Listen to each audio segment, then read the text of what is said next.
अस्सलाम वालेकुम एवरीवन, मैं हूं तंज़ीला ख़ान और आज जिस मौजू पे आप सबसे बात करूंगी वो ये है कि किस तरह से आप अपनी पावर्ड बैटरी व्हीलचेयर समेत एयरलाइन के ऊपर ले जा सकते हैं।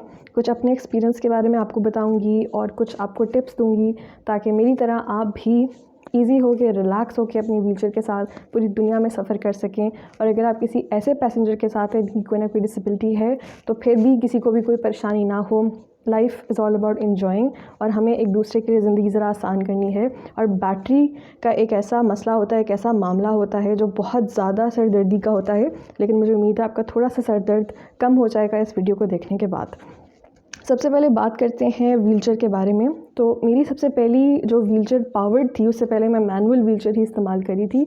वो मुझे मिली आई थिंक 2015 में, नहीं 2016 में, 16-17 आई डोंट नो, ये कोई टाइमलाइन थी, 3 साल का ब्रैकेट है।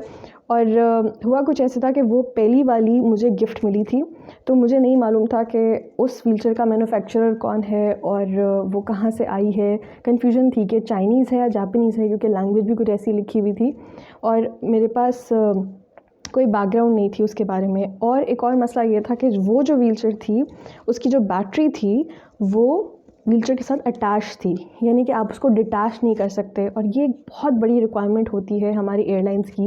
वो पहला सवाल ही आपसे ये करेंगे कि क्या ये बैटरी डिटैच हो सकती है, और अगर आप कह दें नहीं तो फिर मसला है। लेकिन कोई मसला नहीं है, हम सारे मसले सॉल्व कर सकते हैं। तो वो व्हीलचेयर भी मैं हर जगह लेके गई, जहाँ जहाँ मुझे ले जाना था, हर मुल्क में लेके गई, हर एयरलाइन पे लेके गई। किस तरह से, वो भी हम आगे डिस्कस करेंगे। अब जो मेरी करंट व्हीलचेयर है वो मैंने पाकिस्तान से ही ली है, न्यू पार्क सर्जिकल से ली। और ये इसकी जो बैटरी है ये डिटैचेबल है और जो ओनर हैं अब्बास, उनके साथ मैं राब्ते में भी रहती हूँ। तो उससे फ़ायदा ये होता है, एक तो एयरलाइन को थोड़ी तसल्ली हो जाती है कि बैटरी डिटैचेबल है, तो वो फिर ज़्यादा आपको परेशान नहीं करते। दूसरी बात ये, चूँकि मैं ओनर को जानती हूँ और वो काफ़ी अच्छा रिस्पॉन्स भी देते हैं मुझे जब भी मेरा कोई सवाल होता है। तो अगर मैं कहीं पर हूँ और एयरलाइन मुझसे ऐसा सवाल पूछ ले जैसे कि इसका वज़न कितना है, तो मैं फटाफट उनको मैसेज करती हूँ और वो मुझे फ़ौरन जवाब देते हैं। और आई थिंक ये एक बहुत बड़ी सपोर्ट है मेरे लिए भी। सो ये 2 सिनेरियोज़ हैं और दोनों व्हीलचेयर्स को अच्छा खासा भगाया है, हर मुल्क में लेके गए हैं। किस तरह से, वो आज मैं आपको बताना चाहूँगी। अच्छा जी, कुछ सवालात भी हैं मेरे पास यहाँ पे, तो आई थिंक उनकी मदद से हम गुफ्तगू को आगे लेके जाते हैं। सबसे पहले तो ये कि रूल, पॉलिसी, लॉ, इन सब चीज़ों से कोई फ़र्क नहीं पड़ता। ये सब चीज़ें कागज़ी मामलात हैं, इनको कागज़ पे लिख के, अब तो डिजिटली कहीं ना कहीं किसी PDF फाइल में लिख के वेबसाइट पे चिपका दिया गया है। रियल लाइफ में प्रैक्टिकलिटी इसकी कितनी है वो मैटर नहीं करती, क्योंकि हर केस डिफरेंट है। हर इंसान की डिसेबिलिटी इतनी यूनिक होती है, उसी तरह उस इंसान की व्हीलचेयर भी बड़ी यूनिक होती है। कुछ चीज़ें होती हैं जो कॉमन होती हैं और हमने किस तरह से सिचुएशंस पे अबूर हासिल करना है, आगे बढ़ना है अपने कॉन्फिडेंस के साथ। तो सिर्फ 2 चीज़ें हैं जो इंश्योर कर सकती है कि आप कहीं पे भी जाएं, कोई भी इंसान आपको आपके राइट डिनाई नहीं कर सकता, और वो है आपका कॉन्फिडेंस। तो मुझे याद है जब मुझे कुछ नहीं भी पता होता था, मैंने किसी वेबसाइट पे नहीं पढ़ा कि बैटरी वाली व्हीलचेयर के मुतालिक क्या पॉलिसी है, क्या लॉ है, मुझे नहीं पता। लेकिन एयरपोर्ट पे खड़े होकर अगर कोई मुझे इंटिमिडेट कर रहा है और ये कहने की कोशिश कर रहा है कि आप बहुत बड़ा ख़तरा है हमारे लिए, आपको हम एयरलाइन पे नहीं ले जा सकते, तो मैंने अपने कॉन्फिडेंस से उनको कहा है कि इस दुनिया की कोई भी ताकत मुझे मेरे ह्यूमन राइट्स डिनाई नहीं कर सकती।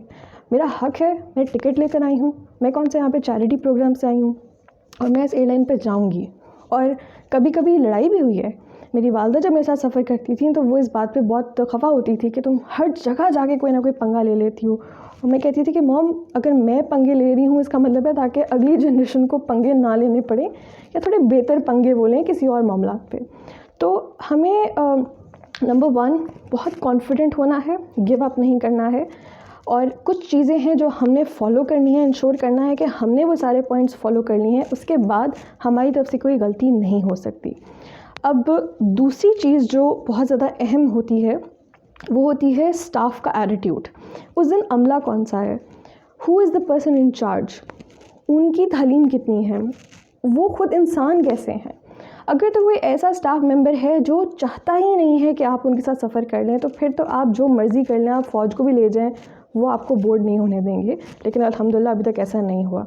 लेकिन अगर कोई ऐसा स्टाफ मेंबर है जो आपकी मदद करना चाहता है लेकिन वो समझ नहीं पा रहा कि किस तरह से, कैसे वो आपको अकोमोडेट करे, तो कुछ भी हो जाए दे विल मेक श्योर आपके तावन से कि आपको वो जहाज़ की सीट तक पहुँचाएँ। बैटरी को लेके बहुत ज़्यादा आई एम श्योर हादसा होते होंगे, बहुत सारी it's a very delicate matter, इसलिए एयरलाइन भी इसको बहुत डेलिकेटली हैंडल कर रही होती है और हमें चाहिए कि हम उनका पूरी तरह से ताउन करें। तो अब मेरे साथ क्या होता था, पहले सिनेरियो में जब बैटरी डिटैच नहीं हो सकती और मैन्युफैक्चरर का भी कुछ नहीं पता, हम एयरपोर्ट पे गए तो वो ऐसे सीक्वेंस में मुझसे सवाल पूछते थे। पहले पूछते थे कि क्या ये लिथियम बैटरी है, और मैं फटाफट गूगल पर जाके सर्च करती थी लिथियम कौन सी है, फिर चंद वर्ड्स अपनी बैटरी से उठा के देखती थी तो लिखा था उसके ऊपर ड्राई सेल बैटरी ऐसी बैटरी है जो अलाउड है एयरलाइन के ऊपर, और इसकी साइंस क्या है, क्या डेप्थ है, मुझे कुछ ना मालूम था और ना शायद अभी मुझे मालूम है, लेकिन अपनी व्हीलचेयर के बारे में मुझे मालूम है कि ये बैटरीज जो होती हैं ये ड्राई सेल बैटरी होना बहुत ज़्यादा ज़रूरी है। मेरी पिछली व्हीलचेयर की बैटरी भी ड्राई सेल बैटरी थी और ये वाली भी ड्राई सेल है, और ये बात मुझे पहली वाली के मामले में रिसर्च करने से मालूम हुआ और दूसरी वाली मैंने अब्बास से खुद पूछा। वो अगर आपसे कहेंगे कि ड्राई सेल है और अगर आप उन्हें तसल्ली दें, मेक श्योर करें और मेक श्योर के हो, तो ड्राई सेल बैटरी को कोई नहीं उतार सकता। दूसरी बात ये कि वो आपसे पूछेगी क्या ये डिटैचेबल है, तो पहले सिनेरियो में डिटैचेबल नहीं थी, तो मैंने उनसे कहा डिटैचेबल नहीं है लेकिन मैं इसके सारे प्लग्स आपको रिमूव करके दे सकती हूँ, और मैं उनके सामने उनको डेमोन्स्ट्रेट करके देती थी। मेक श्योर अगर आप खुद से कर सकें या कोई अगर आपके साथ अटेंडेंट है तो वो प्रॉपर्ली उसको डिटैच करके उनकी तसल्ली करवाएं कि ये बैटरी अब नहीं काम कर सकती क्योंकि आपने इसको प्लग्स को रिमूव कर दिया है। पहले सिनेरियो में मैं वैसे करती थी। दूसरे सिनेरियो में जो भी करंट व्हीलचेयर है मेरे पास, उसमें I would remove the battery उनके सामने, और बैटरी को मैं हैंड कैरी करती थी एयरलाइन के अंदर, और जो मेरी मैनुअल व्हीलचेयर पीछे रह जाती थी वो उनको हैंड ओवर करके कहती थी अब आप इसको ले जाएं। तो उनके सामने ये डेमोन्स्ट्रेट करना, उनको ऑन ऑफ करके दिखाना कि देखें इट्स नॉट वर्किंग, बहुत ज़्यादा अहम है, बहुत ज़रूरी है। तो बैटरीज़ के मुतालिक ये कुछ इंपॉर्टेंट बातें हैं जो आपको जहन में रखनी हैं, बट वेरी कॉन्फिडेंटली, ज़रा भी अपोलोजेटिक नहीं होना और सॉरी नहीं कहना कि हम सॉरी आपको परेशानी हो रही है मेरी वजह से, नॉट एट ऑल। बहुत कॉन्फिडेंटली रहना है और अगर हो सके अपने एक्सपीरियंस को आपने डॉक्यूमेंट करना है। अगर एयरलाइन आपके साथ बहुत अच्छा बिहेवियर रखे तो आप ट्विटर पे जाके उनको अप्रिशिएट भी करें, फीडबैक दें। अगर आप नाम जान सकें उन ऑफिसर का जिन्होंने आपके साथ बहुत अच्छा ताउन किया है तो उनका नाम लेकर फिर एयरलाइन को ईमेल करें और बताएं कि ये आपके बहुत अच्छे ऑफिसर हैं। आप यकीन जानें इससे बहुत फ़र्क पड़ेगा, इनकरेजमेंट भी होगी और एयरलाइन को भी पता चलेगा कि वो अपने मामलात को और एक्सेसिबल बनाएं, क्योंकि हमारे पैसेंजर्स विद डिसेबिलिटी आते हैं और हमारे इतने अच्छे ऑफिसर्स हैं जो उनका ख्याल रखते हैं। एट द सेम टाइम अगर ऐसा ना हो तो फिर भी आपका हक है कि आप एयरलाइन को लिखें। मैं तो फटाफट ट्वीट करती हूँ, अपना फीडबैक रिकॉर्ड करवाती हूँ, क्योंकि मुझे सिस्टम को बदलना है, इंक्लूसिव करना है मेरे और आपके लिए।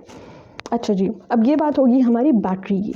कुछ और चंद अहम बातें ये हैं कि कुछ एयरलाइंस के अपने एक प्रोसीजर्स भी होते हैं, जैसे अभी यूरोप में यहाँ पे वो आपको एक फ़ॉर्म देते हैं फ़िल करने के लिए।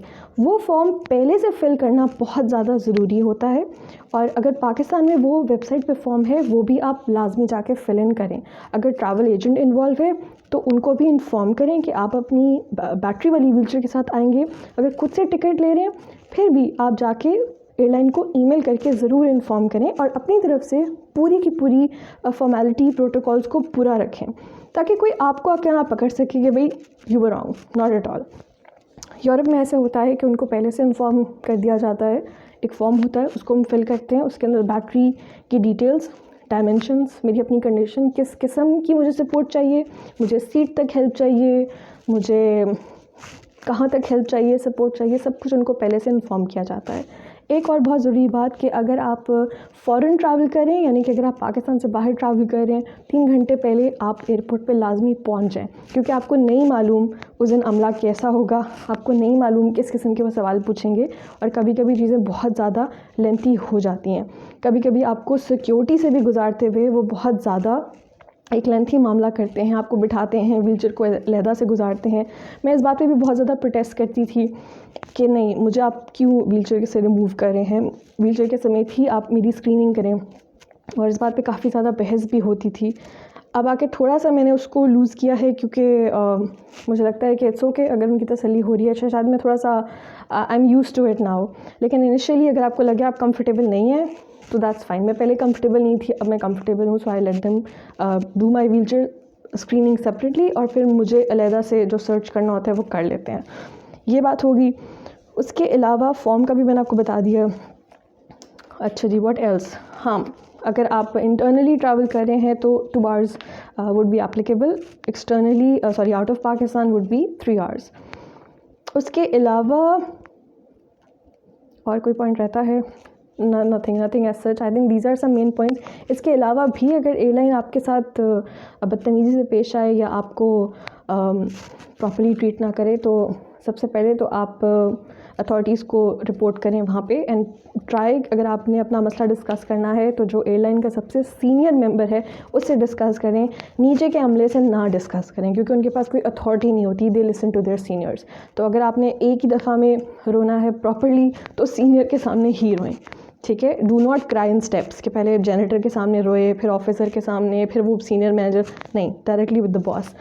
उसके अलावा आई थिंक मेक श्योर कि अगर आपकी बैटरी को भी वो कार्गो कर रहे हैं सेपरेट करके तो उसके ऊपर टैग लगना बहुत ज़रूरी है। आपकी अपनी मैनुअल व्हीलचेयर पे भी टैग लगना बहुत ज़्यादा ज़रूरी है, लगेज टैग, ताकि वो एज आपका प्रॉपर लगेज काउंट हो और मिसप्लेस ना हो जाए।